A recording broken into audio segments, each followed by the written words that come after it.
So Taha, you talked about seeing the show on Broadway and being very moved, and I just wanted you to speak a little bit about what it was like your first time meeting your co-stars in rehearsal. Oh goodness.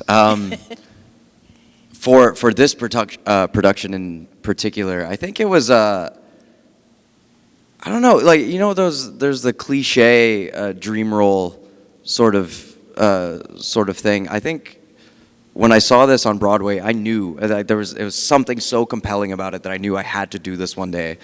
And getting to watch Hiran and Sonia and Uma and Adi just like do this role and interact with the tiger and sort of watching from the sidelines, you could feel the energy of just the relationship between Pi and Richard Parker, and there's an intensity about it that is just, I don't know, like it's something that is really primal, and it lets you tap into just different parts of yourself. So the first day that we finally got to start working the tiger together and start working these big scenes where we're taming the tiger and running away and just having these different responses, is just like the most energizing thing I have ever done in my life, period. That's wonderful. Yeah, it's epic. I'd love to hear a bit from each of you about your three functions and how you each bring different elements of the puppet to life and stay in sync. So Toussaint, I'll start with you.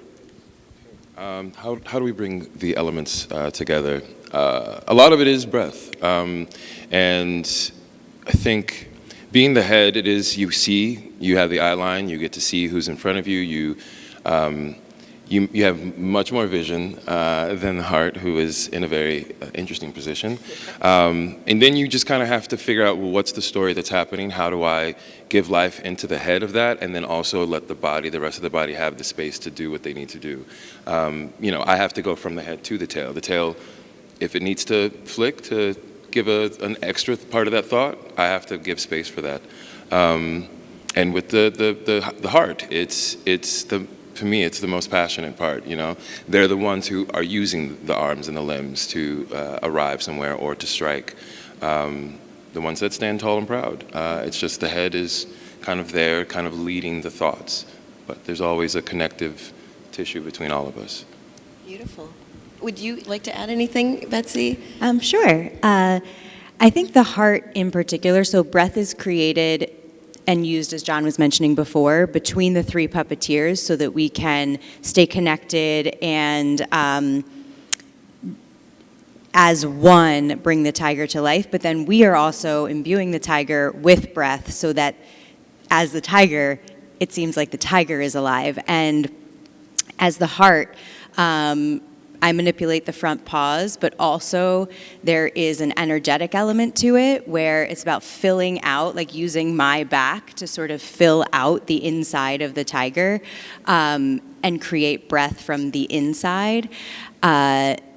And also, as Toussaint was saying, to be the connector between the head puppeteer and the hind puppeteer. So there's something we talk about when we're training called ball passing.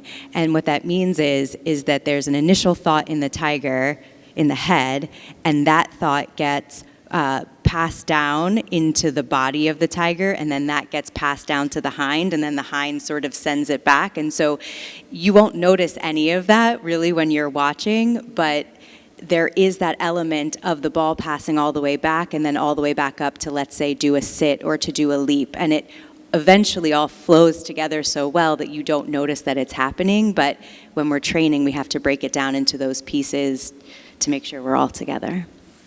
And Austin, I'd like you to talk about the hind a little bit. I know that we all pay attention when we have pets and when we see the tail wave, and we know a little bit more about how an animal is feeling. How have you come up and